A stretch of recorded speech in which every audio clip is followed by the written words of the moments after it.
Hey guys, how are ya? This is thesameoldG, and I would like to welcome you to my first ever instructional video.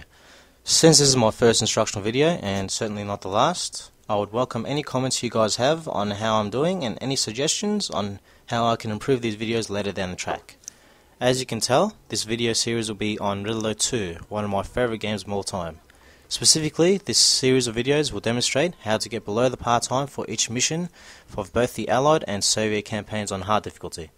Not as hard as it sounds early on, but of course it will get harder as we move towards the end of the campaign. Some missions will surprise you with how easy it is to get below par time, others will of course be quite the opposite. These videos will target a varied audience. There are those who not only like to beat a game, but conquer it as well. Nothing feels quite as good as annihilating your opponent in record time. Some people may just want to beat the game on par time, on hard mode, but never could, so this is for those who want to know how to do so. But if I can get people to dust off their RA2 CDs and begin playing the game again after so long, then I will be more than happy with that. Now, as you can see, we are starting with Mission 1 of the Allied campaign. We use waypoints to eliminate the dreadnoughts and get Tanya back on land to help out the GIs. Try to keep most of them alive by grouping them together, because this force here is all you're going to need to take out the Soviet base. That and the attack dogs waiting at the Allied base as well, but let's not get ahead of ourselves.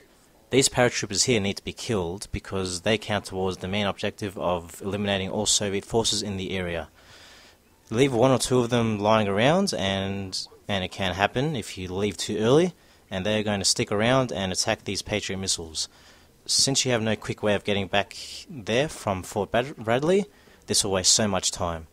Did I mention that the par time for this mission is 6 minutes? Yeah, that's not a lot of time, so you better hurry.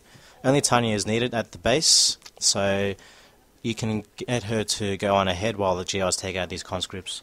Don't worry if you can't save these guys, they're expendable, a fitting distraction while Tanya makes a break for it. Now you may notice enemy soldiers near the Tech airport outside the Allied base. These guys do not count towards the main objective, so you won't need to kill them. Well, this is probably simple stuff you already know, but I'm just trying to make this instructional as thorough as possible, so if you don't think it's necessary, then as I said earlier, let me know in your comments. Now that Tanya has reached the base, we have access to attack dogs, one of my favourite units. Too bad their use is greatly diminished in later missions, unless you're clever in how you use them, which I don't believe I am. Now, first thing we have to do is build the barracks and then an engineer. Standard stuff.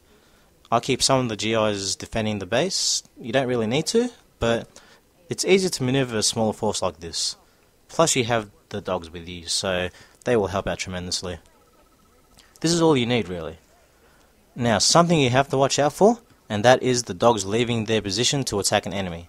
They are always in guard mode, so they will attack any nearby enemy soldier that they can reach.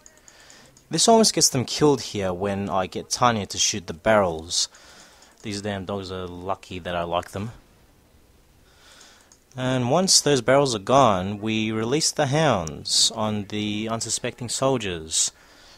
The dogs are great in groups, and they will eliminate soldiers fairly quickly.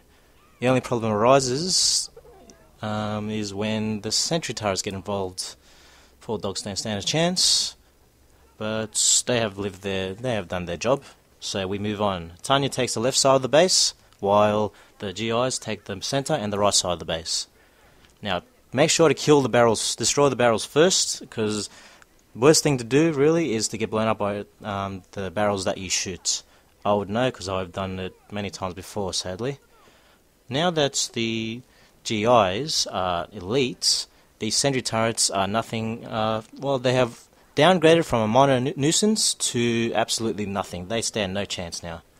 And now that the GIs are elite as well, the base will fall very quickly. There we go. You don't need to destroy the rocket launchers, the V3 rocket launchers. They don't seem to be doing a very good job destroying the city anyway. And there we go, mission accomplished. Simple as that. Not too many alternate routes or strategies, so it's fairly straightforward. And we did it within 4 minutes 32 seconds. There you go. That was the first Allied mission. I shall see you for the next Allied mission.